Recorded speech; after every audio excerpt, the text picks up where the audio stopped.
welcome to the ARMA International web seminar titled Grant Thornton Presents SharePoint plus Next Page. So how does this actually work? Well, again, the center of all of this for us is SharePoint. Again, that's the draw that pulls everybody together and hasn't. For those of you who have been in compliance roles and/or legal or regulatory roles in your organizations, you know that it's tough to make compliance and regulatory and legal stuff very sexy and very exciting for your end users. So SharePoint's been the ability for us to kind of bring teams together and be the framework from which we can apply compliance and from which we can kind of facilitate these other capabilities. So each of our teams, our engagement teams across all of our service lines, now have the automated ability to effectively, we automatically create workgroup collaboration sites for each of our engagements, which basically means they don't have to go to any effort whatsoever. They simply get an email invitation saying you've been invited to, this new workgroup collaboration site at the beginning of an engagement. And every team member then has a quick and easy link out to that site, and frankly I'll show you some slides here in a second, but has a quick and easy ability to see all of the engagements they're working on and get access to these sites centrally. So we've made it fairly easy for them. They don't have to go through IT. They don't have to go through any formal project or any request process. There's no budget involved. They can simply click a button and they have access to these collaboration sites automatically. So with that in place, what we've done to address the edge issue is we've put Next Page in place, and this becomes a kind of the glue that makes this whole C3 process work for us. And what I mean by that is, for those of you unfamiliar with the Next Page document tracking product, it effectively allowed us to connect pretty much invisibly for our end users to these SharePoint sites. So Next Page is able to watch all of the files that go into SharePoint. It effectively is able to apply what I like to refer to as kind of an RFID tag. It's a tracking device, if you will, to all of the files that go into SharePoint. The team, the users on that site, actually don't even know that Next Page is there. They don't have to see a prompt. They don't have to do anything different. They just use the site. And by the very fact that those files hit SharePoint at one point or another, they automatically get tagged, and once they're tagged, the users can continue to do their work, including emailing the documents around, saving copies to their hard drives, saving copies to USB drives, etc. And Next Page, the beauty of the Next Page technology is, behind the scenes, it's tracking every single copy of every single document, no matter where it ends up. So through the course of an entire engagement, that problem of gaining visibility into where all of these documents go and how I'm going to deal with them at the end of an engagement, with no effort from an end user perspective, we've effectively solved that problem. So now we have visibility across all of these documents. And at the end of the engagement, as mentioned before, we're able to, through the Next Page user interface, just a very simple-to-use dashboard, each user gets a notification saying, engagement's done, it's time to clean up. They've got a link in their email. They click on the link, and it automatically brings up a list of every single one of the documents that they've been responsible for. So all of those copies on their hard drive, all of those copies in email, all of those copies on USB sticks, etc. They get a list of all of those things, and they have the very simple task of selecting the few that they actually are required to archive, and then with a click of a button, they can actually delete every other file that, in fact, by policy, we're not supposed to be keeping around. So instead of a manual process that they, in the past, have had to go through, of searching email, of searching hard drives, of looking everywhere where they might have stored all of these files, which of course is a large reason why they have opted not to do that in many instances. We've now kind of facilitated and made that very easy for the end user to both archive the final records into our records management system, which is Interwoven's worksite product, and then to delete all of the rest of the files that we don't want to keep around. So it's a fairly straightforward process, and we've seen some very, very compelling early results as we've begun to roll this out. I'll use one just quick case in point. We did this with a team, an audit team, not too far from here, up in Detroit, on an engagement just recently, and they had in the neighborhood of, I think it was about 2,000 to 3,000 total files that had been tracked through the course of this single engagement. There were about 7 members on the audit team, and so across these 7 individuals, they had, believe it or not, they had amassed, again, several thousand copies of what were about 500 to 600 unique documents.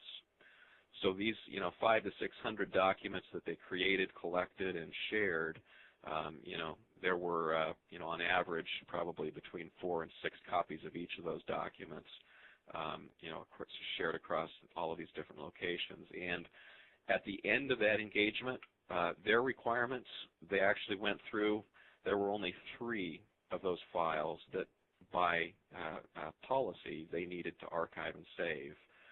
All of the rest of those files we were able to delete. So you can begin to kind of get the sense that our original business objectives of cutting costs, the ROI for this becomes immediately obvious, both on the IT side, just from the sense that, whether it's storage space and the costs that we actually incur to back up our laptops and all of the data on the laptops and to send those backups to tape, and the storage that we're spending on shared drives, you can kind of go down the line just from an IT perspective and see immediate cost savings.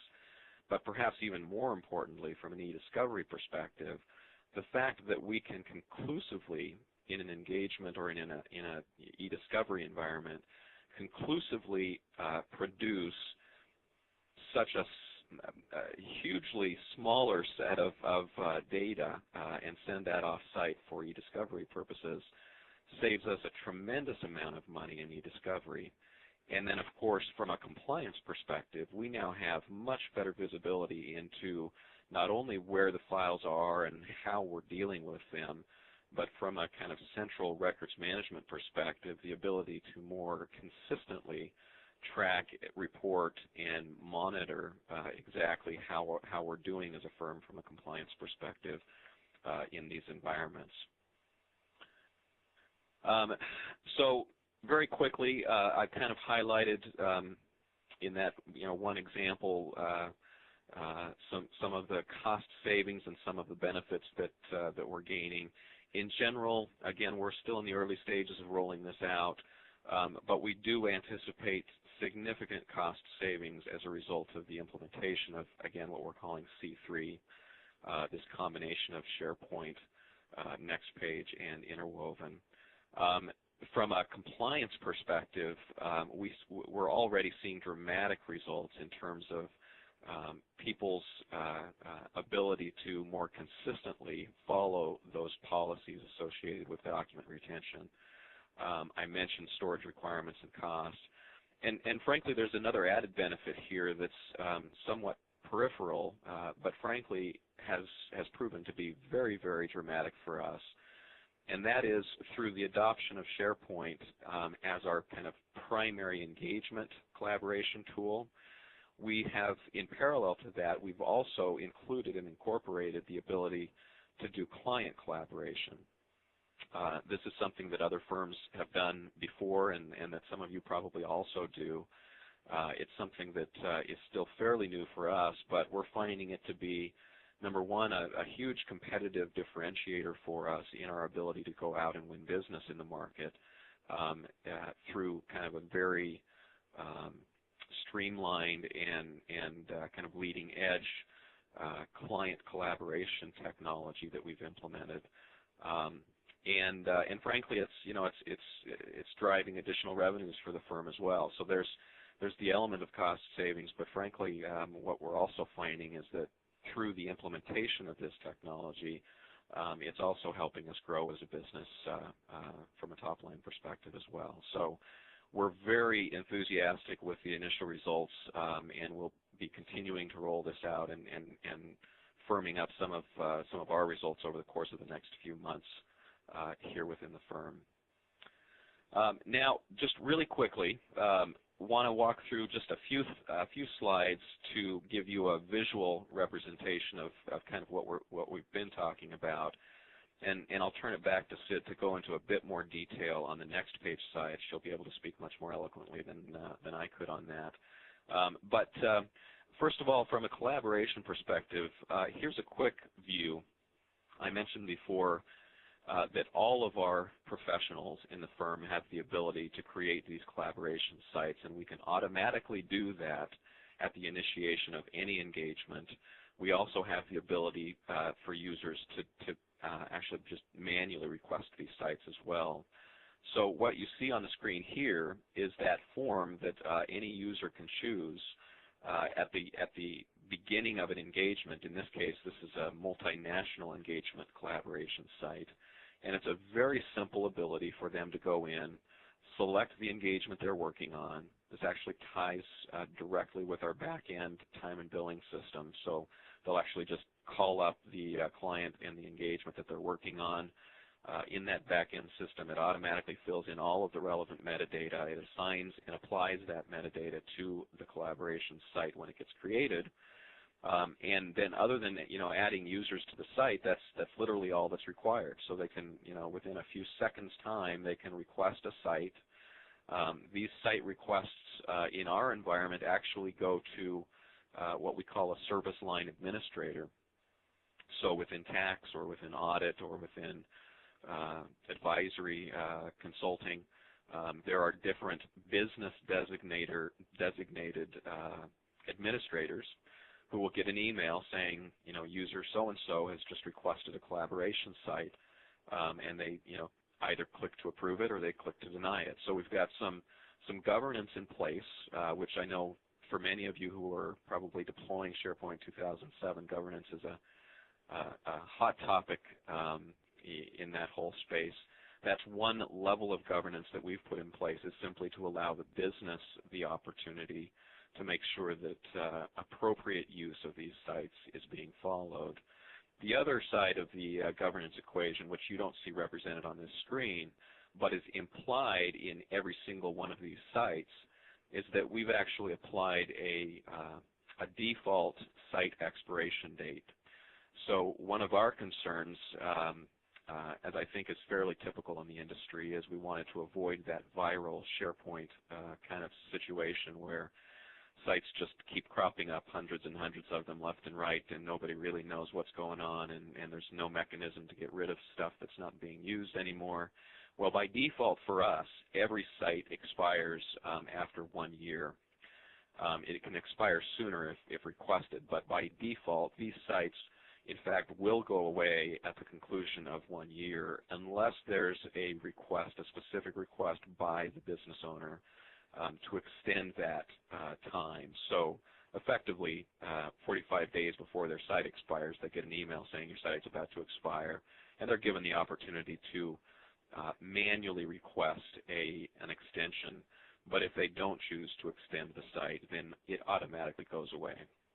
So it's an ability for us to kind of put some degree of control and governance around that viral nature of SharePoint that I know a lot of people have concerns about. Let me just quickly click to the next slide here. This actually is what we call our collaboration center. This is the primary site, which for us is collaboration.gt.com. So this is very easily accessible from anyone in the firm.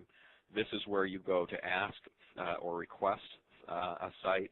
This is also where you go, if you notice over on the right-hand side, where it lists my collaboration sites. So a simple SharePoint web part, which actually tracks my membership to any of these collaboration sites